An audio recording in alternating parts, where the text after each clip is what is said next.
Bom, me alegro de poder estar de pé para celebrar essa missa com vocês. Com uma gripe aí a semana que nós tivemos um encontro dos padres do meu seminário, que somos missionários, né? Somos diocesanos missionários. Nos encontramos 116 padres que hoje trabalhamos nos 5 continentes, né? Alguns, como eu, que já voltaram da missão, outros que estão indo agora para a missão. Inclusive, quem conhece o Padre Fernando, manda um abraço para vocês, estava aí. E nós estivemos em retiro de domingo a domingo retrasado, né? Até quinta-feira. E acho que trouxeram os presentes aí das terras de missão e alguns de nós ficamos de cama. Mas tá bom. Digo que, ultimamente, antes de começar propriamente a homilia, tenho tido, como dizer, umas consolações muito grandes do Senhor.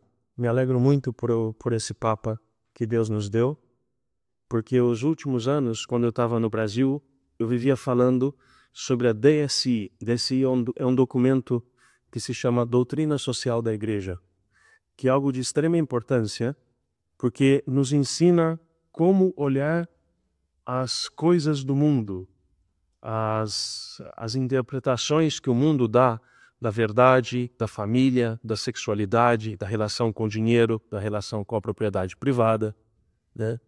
E esse Papa que Deus nos deu, ele é especialista nesse campo da igreja, que é a doutrina social. E o fato dele ter escolhido, isso eu já disse para vocês na última Eucaristia, mas gostaria de sublinhar ainda, né? Que ele parece querer continuar a obra do Papa Leão XIII, que foi um instrumento da providência divina quando o comunismo começou a ganhar força. E ele teve a coragem de chamar as coisas pelo nome e dizer que o comunismo é uma heresia, né? Que o comunismo não cabe dentro do evangelho. É que nós no Brasil, por exemplo, crescemos, eu cresci, que sou mais velho que muitos de vocês aqui, cresci ouvindo a teologia da libertação, né? Que colocou política dentro do evangelho. E Jesus Cristo não era político. Tanto que um dos motivos que Judas traiu Jesus era justamente por ele não ser político. Ele falava, eu não sou responsável da vossa partilha. A vossa partilha é questão do vosso coração. Quando aqueles dois irmãos o questionam, né? Diz para o meu irmão para ele dividir comigo a herança. Ele disse, quem disse que essa é a minha função? Quem disse que eu sou responsável pela vossa partilha? Porque Cristo nos fala algo que vai muito além da política. Ele nos fala de uma outra economia, que é a economia da salvação, que para nós o mais importante é chegarmos à vida eterna, né? E em muitos lugares do terceiro mundo, lugares mais pobres, essa narrativa tem sido um grande impedimento para o evangelho, né? E esse Papa está tendo coragem nas suas primeiras colocações de defender de verdade aquilo que Cristo nos deixou. Por exemplo, a primeira coisa que ele fez foi trocar o cardeal responsável pelo Instituto da Família, que é um instituto que reúne toda a riqueza da pregação de João Paulo II sobre a família e a sexualidade humana. E esse instituto, nos últimos 15 anos, mais ou menos, 13, 12 anos, foi praticamente destruído, porque entraram lá pessoas que queriam, porque esse Instituto da Família, ele é um instituto que tem defendido de verdade essa instituição sagrada que é a família, né? Então, entraram lá padres progressistas que focaram muito mais em ideologias e coisas do gênero, né? E a primeira coisa que esse Papa faz, então, é colocar de novo um cardeal que tem coragem de dizer aquilo que é a verdade que nós herdamos de Cristo, né? Eu digo isso para que vocês se alegrem, porque isso é algo muito bom para a igreja. Não é algo fácil, mas é algo muito bom. Não sei se vocês ouviram falar de uma coisa que se chama janela de Overton. Janela de Overton é um mecanismo usado por uma pseudociência que se chama engenharia social. São pessoas que não aceitam a cultura judaico-cristã. Então, por meio dessa janela de Overton, eles encontraram um mecanismo para desarmar a nossa espiritualidade católica cristã. Então, então são 5 passos. Primeiro, eles começam a colocar uma sementinha no coração da sociedade como forma de absurdo. Por exemplo, em forma de piada. Não sei se vocês lembram, bom, talvez alguns de vocês não lembram. Há umas décadas atrás, era uma coisa muito normal, piadas sobre gays, piadas sobre diversas minorias que tem e tal. Isso parecia ser uma coisa da nossa, por exemplo, da nossa cultura descontraída, por exemplo, não? Mas não era. Era o começo de um ataque. Primeiro, era a forma de piada. Depois, o segundo passo de Overton mas vamos discutir a respeito dessa piada, se eles não têm razão um pouquinho, né? Então, aquilo que era absurdo, agora é discutível. Depois de um tempo que já a sociedade se saciou dessa discussão, tem o terceiro passo. O discutível é aceitável. Isso que eles fazem é bom. Isso eu estou falando como um todo. Estou falando das drogas, estou falando dos desvios da sexualidade humana, etc. Então, aquilo que era discutível, agora é aceitável. Depois, o próximo passo é aquilo que é aceitável, é agora defensível. Então, levantar toda essa ideologia woke, né? Falando de ecologia, etc. e tal, e de todas as outras coisas que escondem atrás de uma cortina de fumaça aquilo que é a verdadeira intenção. E depois que isso é defensível, é obrigatório. Se você não aceita aquilo que eles dizem, você é inimigo. Então você é preconceituoso, você não ama, você é fascista, coisa do gênero, né?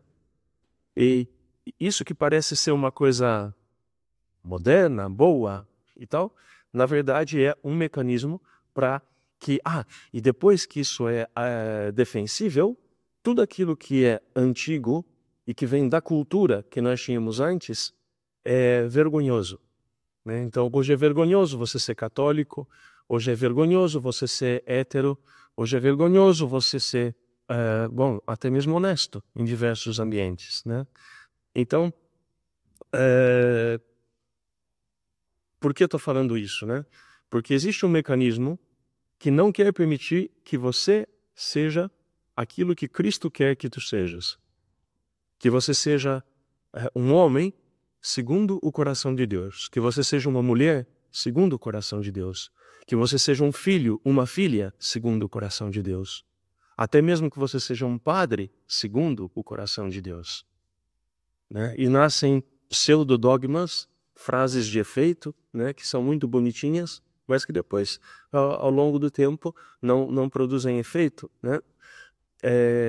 Então, nós estamos no meio de um combate muito grande, né? Eu não sei o que vai acontecer em 2030, se nós vamos estar vivos até lá, mas tudo tende, né, a um confronto muito grande com a nossa cultura e com aquilo que nós, ao longo de 2000 anos, fomos construindo, apesar dos nossos pecados e erros, né, que a igreja sempre foi santa e pecadora, santa porque nela habita o Espírito Santo e pecadora porque nela estou eu, que sou um pecador, né? Então existe todo esse mecanismo que nós não nos dávamos conta, né? Aqueles que, por exemplo, com o grande boom tecnológico dos meios de comunicação, e nós não nos dávamos conta que nós estávamos sendo contra-catequizados. Que você vem à igreja, se o padre fala mais que 15 minutos já é cansativo. Mas depois, durante a semana, nós passamos horas recebendo uma anticultura, né, que nos rouba o espírito. Anticultura que prega com uma outra forma de sexualidade, uma outra moralidade, ou seja, que justifica a imoralidade, né? E nós vamos sendo contra-catequizados. E isso que aconteceu nos últimos anos, por exemplo, eu digo baseado no meu país de onde venho, né? Que nós não nos dávamos conta que 99% dos artistas e dos jornalistas, na verdade, eram anticristãos, né? E hoje essas coisas estão aparecendo, estão vindo à tona. E nós assistimos a novela, estamos sendo contra-catequizados, e não passava pela cabeça que algo de muito ruim estava sendo plantado nas nossas famílias e nos nossos corações. Só quando a TV começou a extrapolar os limites que as pessoas começaram a falar, mas agora a novela que a gente assistia em família, agora eu tenho vergonha de assistir com os meus filhos, porque o que eles mostram lá é absurdo, né? Então nós estamos vendo esse tempo de transformação. Eu queria me permitir falar isso no começo hoje, porque a igreja, ela se inclina até o homem do tempo, porque a igreja, nós passaremos. Ontem o Papa disse, em tom de brincadeira, né, o Papa falando com a Cúria Romana, ele disse, os papas passam, mas a Cúria Romana fica, né? Isso é uma brincadeira, porque na verdade nós passamos, mas Cristo e a igreja ficam, né? Então a igreja, ela sempre tenta se inclinar, não se adaptar, se inclinar até a situação do homem do tempo presente, mas sem perder a sua identidade. Por exemplo, na primeira leitura, surge essa pergunta. Para eles era tão importante a lei judaica que eles achavam que os pagãos que haviam abraçado a fé não se salvariam se não se circuncidassem, se não cumprissem aquela imensidão de mandamentos que eles criaram. Então, para consolar os pagãos e apacentar os judeus, Paulo e Barnaba vão até os apóstolos em Jerusalém e nasce o primeiro decreto da igreja, em forma de uma carta, né? São enviados esses dois apóstolos, Judas, que não é o Iscariotes, é o outro, Judas Tadeu, que a gente fala, né? E Silas, que levam essa carta escrita por Pedro, pelos apóstolos, que eles que conhecerão a Cristo podem afirmar que os pagãos que receberam a fé têm direito à mesma salvação que os judeus, né? Então a igreja, ela vai vendo os problemas que nascem e respondendo a esses problemas. Não necessariamente a resposta da igreja é a mais fácil, mas é a mais necessária para que o homem possa se salvar. E por isso eu digo para vocês que me trouxe uma paz muito grande. Quer dizer, é claro que o demônio vai lutar contra, né? Mas que o pontífice, ou seja, esse que faz a ponte entre Cristo e o homem do nosso tempo, que é o servo de toda a nossa igreja, que é um mártir em vida, eles são chamados a ser os papas, né? Nos ajudará e nos está ajudando a isso, a voltar àquilo que é realmente a nossa fé, não aquilo que é uma fé populista, como alguns padres no Brasil fazem, por exemplo, um negócio de uma religião pop, né? Que está aí nas TVs, que concorda com tudo, que abaixa a cabeça para tudo. Então, é claro que, como dizia ontem na missa, se fosseis do mundo, o mundo vos amaria. Mas como eu vos tirei do mundo com a minha palavra, o mundo vos odeia. Então, uma grande tentação, nós queremos fazer uma igreja que agrada a todos. Porque Cristo não agradou a todos. A prova é essa. Foi crucificado, né? Então, para você agradar a todos, você tem que abrir mão da verdade. Porque no mundo existem pessoas que querem se converter e pessoas que querem permanecer no pecado. Então nós procuramos, por exemplo,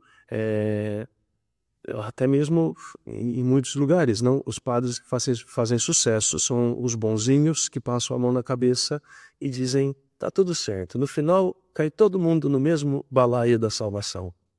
Isso é algo perigosíssimo, né? Cristo nunca fez isso. Seja o vosso sim, sim, o vosso não, não. O que além disso provém do diabo, né? Então, é isso. Nós estamos vivendo um tempo de contraste, mas isso não deveria acender no nosso coração um zelo e uma alegria, porque nós somos chamados a fazermos parte dessa transformação. Não como moralistas que colocam um peso enorme sobre as pessoas, assim como no tempo de Cristo, Dizia, os fariseus colocam um peso incrível sobre as pessoas, mas eles nem com o dedinho não querem movimentar esse peso. Então não se trata disso, de colocarmos uma lei que esmaga as pessoas. Porque, na verdade, quem nos salva é Cristo, não é a lei. É Cristo que, vivendo em nós, causa essa transformação interior que nos leva à salvação. No entanto, né, isso não é a mesma coisa que perdemos, como o próprio Cristo vai dizer, se o sal perder o seu gosto, com o que o salgaremos? A única função do sal é devolver o verdadeiro sabor às coisas. Seu sal, eu falei assim, que negócio de jogar sal na rua, né? Vocês viram aqui quando tem gelo, se joga o sal na rua, né? Se mistura com o barro para derreter a neve, né? Pois é isso. O sal, a função do sal é morrer, perder a sua vida para que todas as coisas recuperem o seu gosto. Então ali onde o cristão renuncia a si mesmo, renuncia ao mundo para fazer a vontade de Deus, ali todas as coisas recuperam o sabor. Ali quando, por exemplo, um casal, ao invés de procurar a tranquilidade e a comunidade, se abrem à vontade de Deus, por exemplo, né? Qual é a vontade de Deus? Que tenhamos mais um filho? Qual é a vontade de Deus? Né? Quais são as prioridades na nossa vida? Então, não estou falando isso direcionado a ninguém, estou falando que a vida do cristão é discernir qual é a vontade de Deus. Seja eu como padre, seja vocês como casados, como solteiros, é sempre a mesma coisa. Que todos os dias nós somos chamados a entrar na presença de Deus e falar, Senhor, como anda a minha vida? O que eu tenho que mudar na minha vida? O que tu precisas que eu faça? Qual é a tua vontade? Né? Então, muitas vezes a vontade de Deus, um dos meus superiores fala assim, a vontade de Deus é muito fácil de descobrir.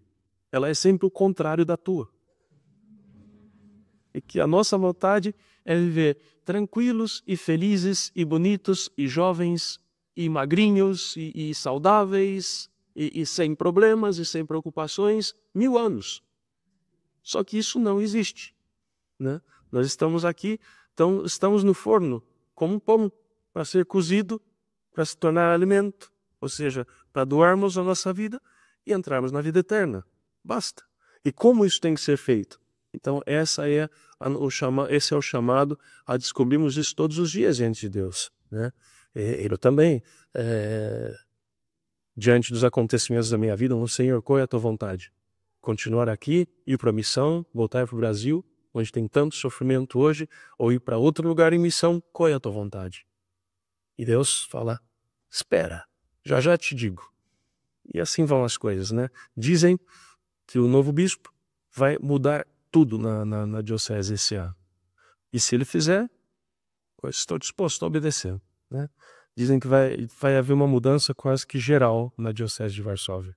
Vão mandar padres, vai aposentar uma renca de padre que quase não estão de pé mais e mudar um monte de coisas. Então, pois bem, é assim que o Espírito Santo faz as coisas. Né?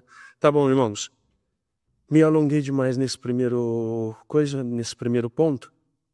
Hoje nós, na segunda leitura, tínhamos essa visão, esse arrebatamento de São João do Apocalipse, nessa visão simbólica daquilo que é a igreja, a cidade santa Jerusalém. Jerusalém terrena, Jerusalém, é a cidade da paz. Não existe paz ali, né? É constante conflito. A Jerusalém celestial, que em visões Deus mostrou a alguns dos apóstolos, a Paulo, a João, a Pedro, ela é realmente a cidade da paz. Mas essa paz, ela não vem de nós desistirmos da verdade. Aqui na Polônia eles falam da Święty Spokój, né? Santa paz, que não tem nada de santa. A santa paz é simplesmente fazer de conta que está tudo certo, que não está pegando fogo, que ninguém está sofrendo, que não existem injustiças, né? Que ninguém me encha a paciência. Isso se chama egoísmo, não paz. Né? Então, ele vê essa cidade, primeiramente, 3 portas para o norte, sul, ocidente e oriente. Isso é símbolo da evangelização. Deus Pai, Filho e Espírito Santo, que por meio de pessoas precárias, com defeitos, com pecados, é enviado nas 4 direções do mundo para anunciar a boa nova. que Cristo amou o mundo a ponto de dar a sua vida por nós. Que Deus amou de tal maneira o mundo que deu o seu Filho para a nossa salvação. Depois fala, a muralha que defende essa cidade é justamente isso que eu estava falando, a doutrina.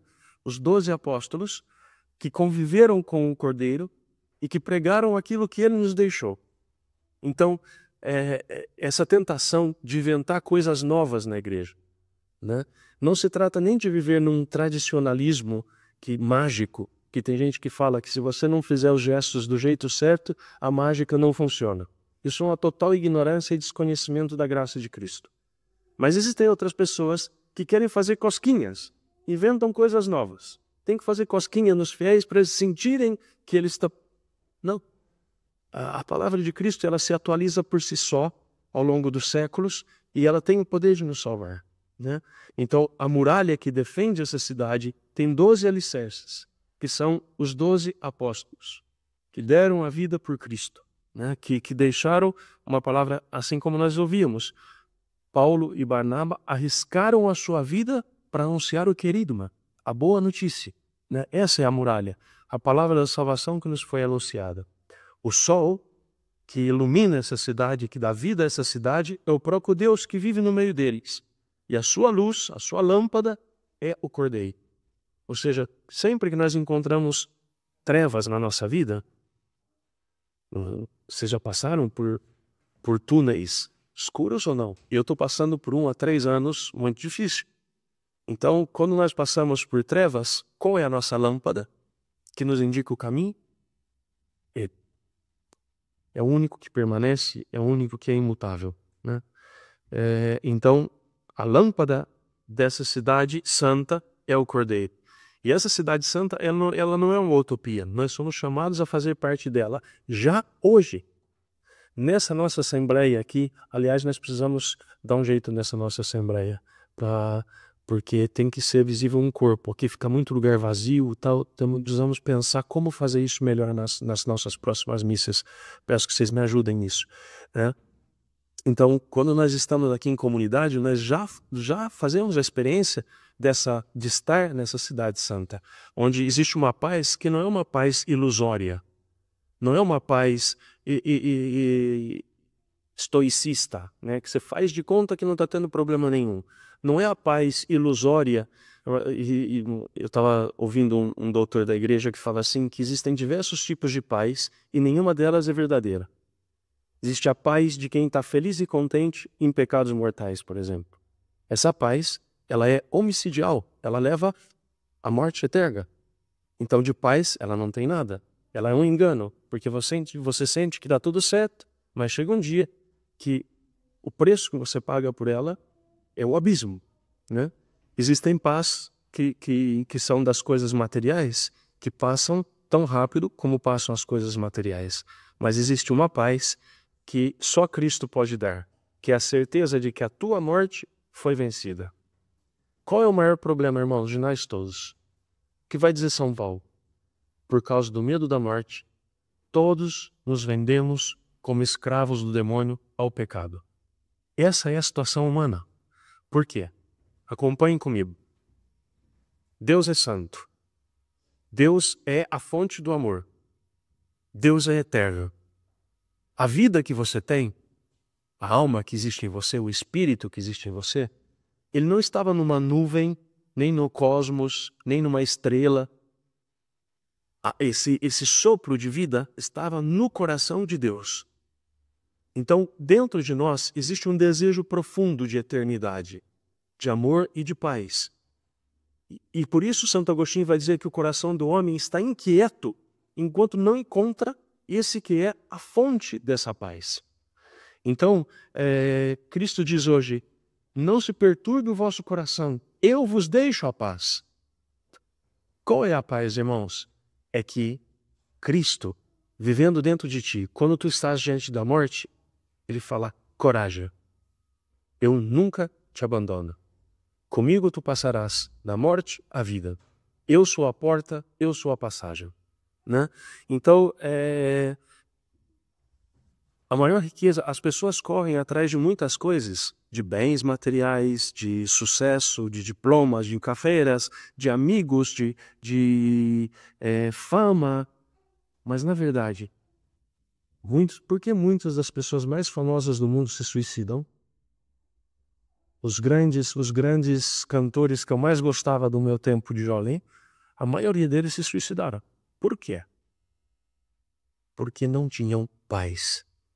Diante da morte que se aproxima, tudo perde o sentido. Porque existe um relógio dentro de nós que no seu tic-tac ele diz assim: morres, morres, morres, passas, passas.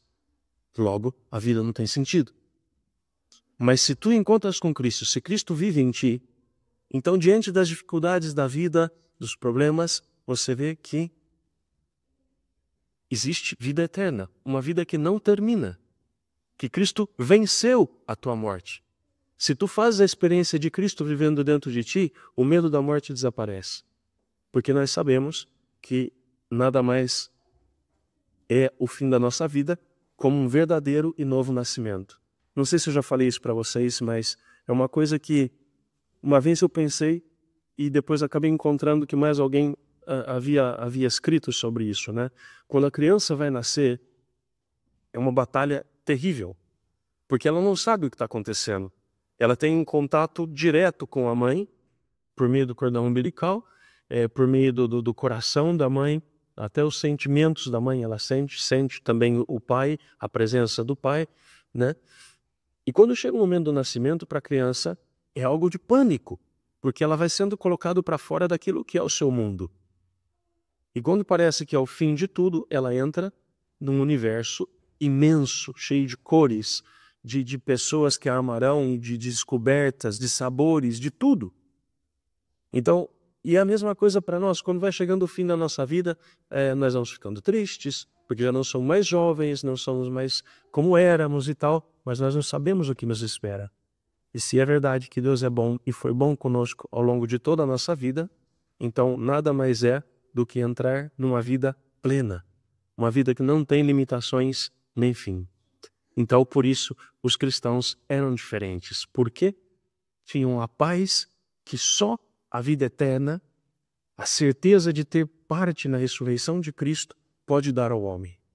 Você pode ter milhões no banco e não conseguir dormir de noite. E você pode levar uma vida de precariedade e estar em paz, porque fazes a experiência de que Cristo é a tua cidade, a tua muralha e a tua lâmpada.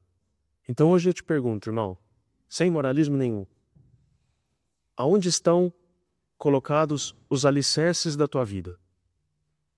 Aonde tu encontras hoje a paz? Porque até mesmo se nós colocamos a paz do fato de que alguém nos ama, isso é muito frágil, porque as pessoas mudam, né? Se nós buscamos o amor e a fidelidade das pessoas, isso não estou falando só de marido e mulher, que é um amor sagrado, mas às vezes dentro da nossa própria família, os nossos amigos, né?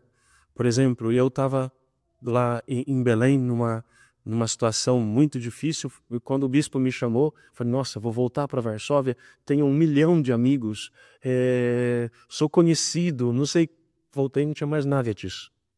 Por isso o Senhor vai falar, maldito o homem que confia no homem. Então por isso eu pergunto, aonde está o teu alicerce? Aonde está a tua paz?